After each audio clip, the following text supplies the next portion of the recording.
assunto porque o novo Desenrola Brasil começa a valer hoje. Apesar da gente saber que tem muitas pessoas que vão se beneficiar dele, é preciso que elas saibam como, né? Então, estou ao vivo com Rafaela Alves, especialista em educação financeira da Serasa, para trazer aqui um passo a passo sobre como os brasileiros podem buscar as instituições financeiras para usar o programa.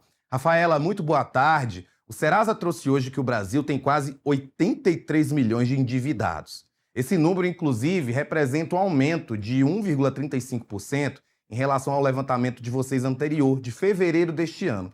Então, eu começo te perguntando o seguinte: o que é que esse aumento diz sobre a educação financeira do brasileiro, já que tem tanta gente endividada?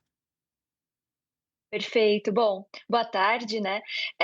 O que esse número diz é que a gente tem hoje uma situação em que os brasileiros não têm nenhuma ou pouquíssima educação financeira. Eu sempre costumo questionar as pessoas quando é que elas aprenderam educação financeira na escola.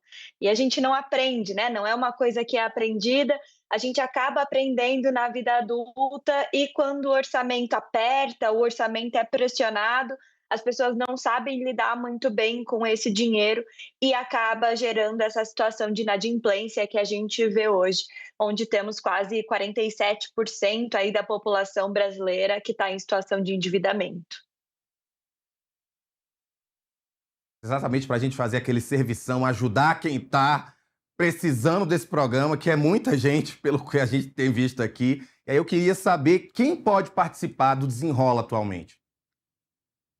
Bom, quem pode participar do Desenrola são as pessoas que atendem ali aos critérios específicos do programa. Então, precisa que a dívida tenha entre 90 dias, né, a partir de 90 dias, até 2 anos dessa dívida, e que tenham dívidas que estejam presentes dentro do programa.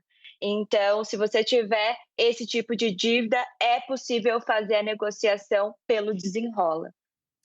O que é que pode ser renegociado, então? Que seriam esses tipos de dívida? Porque a gente vê que tem vários setores, são 4 tipos de programas dentro do programa maior, certo? Exatamente, são dívidas do setor financeiro, então entram aí cartão de crédito, cheque especial, crédito rotativo, eles acabam entrando dentro do programa, algumas dívidas específicas de FIES e também de microempresas que atendem ali ao critério específico de rentabilidade máxima. E quais são as condições de pagamentos e os descontos? Que eu acho que essa é a parte também que está muita gente interessada. Exatamente. Bom, as condições vão de 30 a 90% de desconto concedido. As taxas de juros, elas são um pouco mais baixas também, né, ficam ali em torno de 1,99%, que ajuda as pessoas a conseguirem de fato fazer essa negociação. Então, algumas pesquisas da Serasa indicam, né, que várias pessoas já tentaram fazer esse tipo de negociação de dívida e elas não conseguem justamente por conta das condições que são oferecidas. Então, essa é uma oportunidade para aproveitar, né, e conseguir fazer a renegociação das dívidas. E, Rafaela, como é que essas pessoas que têm dívidas podem participar e como é que elas podem acessar o programa? É direto com o governo federal? É direto com as instituições financeiras? Existe um site? Como é que isso vai acontecer na prática?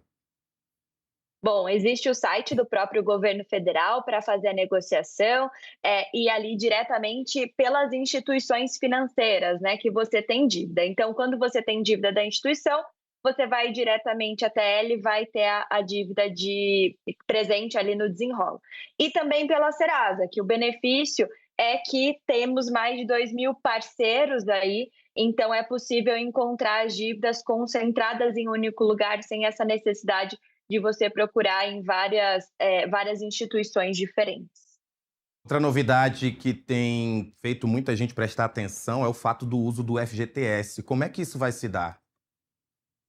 Bom, o uso do FGTS é permitido até 20% do FGTS para o programa do Desenrola. Então, permite aí também que as pessoas possam ter esse acesso mais facilitado, né, para conseguir de fato quitar suas dívidas. A gente fez esse aulão aqui para quem está nos assistindo, para saber um pouco como fazer, a parte mais prática. Mas vou aproveitar o seu conhecimento em educação financeira, porque o que é que o governo federal, na sua opinião, pode fazer, para além de programas como esse, para educar os brasileiros sobre os gastos. Porque ontem nós tivemos aqui um economista que teme que o Desenrola possa se tornar um programa como o Refis, um programa que seja costumeiro e as pessoas acabem ficando naquela ideia, não, vou fazer esse gasto agora, daqui a pouco vai haver esse programa de novo, eu renegocio a dívida e fica tudo bem. Quando, na verdade, o programa não é esse. O problema é, de fato, saber gastar bem o seu próprio dinheiro, né? Exato, é saber gastar bem o seu próprio dinheiro e trabalhar com ele. Então, as pessoas precisam entender ali, né? A gente tem uma situação em que mais da metade do salário ela vai para as contas básicas. Então, como fazer quando acontece algum imprevisto, algum tipo de coisa? Então, é necessário ter mesmo essa educação financeira. Seria interessante se ela viesse já diretamente nas escolas, porque isso já ajuda também as pessoas a aprenderem a lidar com as finanças antes da vida adulta, né? Antes de ter que aprender ali na prática, no momento que acontece alguma situação imprevista e você tem que aprender nesse momento mais conturbado, digamos assim. Seriam as dicas que você traz mais imediatas para quem está passando por essa situação? Vai se beneficiar, obviamente, do programa Desenrola, mas que ela já possa usar para que não seja necessário essa busca por uma renegociação dali 3, 4, 5 ou a mesa até um ano.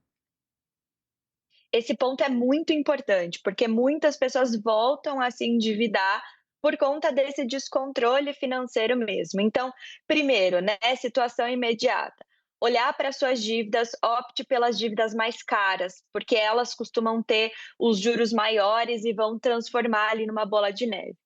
Segundo ponto, se for parcelar sua dívida, analise se realmente cabe no seu orçamento, senão você cai de uma dívida em outra dívida. Então, faça uma análise, coloque no papel mesmo, na ponta do lápis, quais são os gastos que você tem no dia a dia. Veja se tem coisas que você consegue ajustar dentro do seu orçamento. Então, será que não tem alguma assinatura de algum streaming, alguma coisa assim que você não pode cancelar por enquanto para reorganizar seu orçamento. Veja se tudo que você assina, tudo que você paga faz de fato sentido ou se você tem como organizar financeiramente.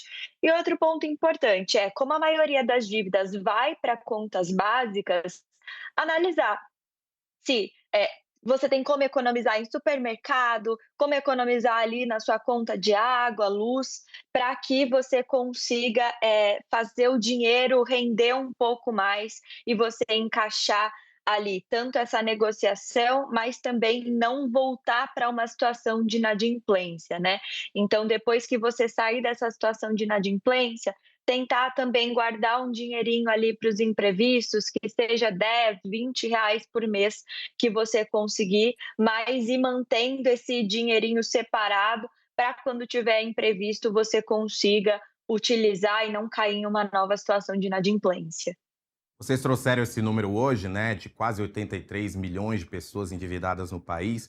O que é que endivída o brasileiro hoje? Quais são os principais focos de problemática quando envolve o endividamento do brasileiro?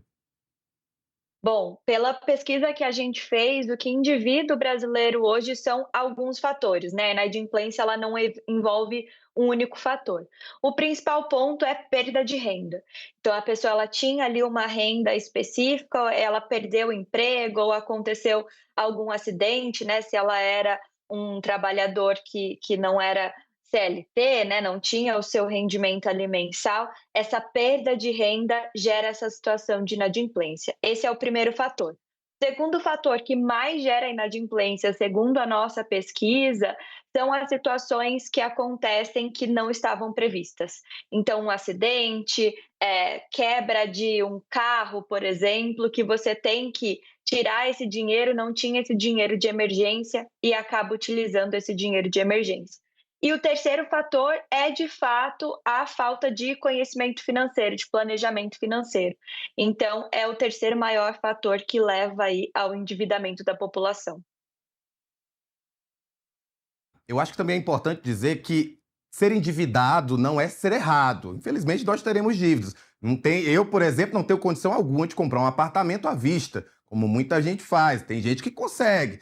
mas a maioria dos brasileiros não consegue comprar um carro à vista, comprar até mesmo um smartphone, que é uma compra mais cara. Como é que você pode entender que você é um endividado, porém você não é uma pessoa que vai atrapalhar a sua vida essa dívida? Como é que a gente estabelece essa diferença também, até para as pessoas que estão nos assistindo, saberem que às vezes o fato de elas terem uma dívida não quer dizer que elas estejam erradas. Exatamente. Tudo depende de quanto você fez uma análise prévia antes de adquirir aquela dívida. Então, você agiu por impulso ou você agiu de forma planejada. Então, você trouxe alguns fatos, né? Comprar um apartamento, comprar um carro, um celular, que seja que muitas vezes tem um dinheiro maior envolvido. Quanto você se planejou para isso? Então, você fez ali uma análise do seu orçamento para entender se de fato aquela parcela cabia dentro do seu orçamento. Outra situação que acontece muitas vezes, às vezes a gente analisa, não, acredito que caiba sim dentro do meu orçamento, mas você já fez diversas outras parcelas e aí de pouco em pouco vai virando uma grande dívida. Então é muito importante analisar a sua situação financeira previamente.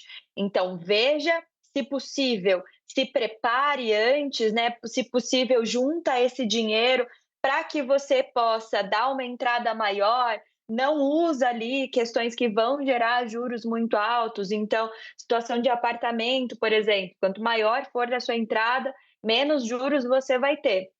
Mas é uma situação delicada também, né? Muitas pessoas não conseguem ter esse dinheiro de entrada e acabam recorrendo ao parcelamento geral. Então, tudo é questão de análise. Analisar se isso cabe de fato no seu orçamento, se não é uma compra por impulso, se você está pronto para lidar com ela, né? Lidar com essa compra que você vai fazer e que muitas vezes vai te acompanhar por diversos meses.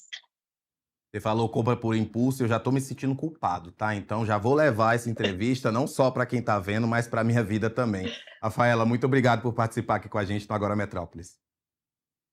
Imagina, eu que agradeço. Boa tarde.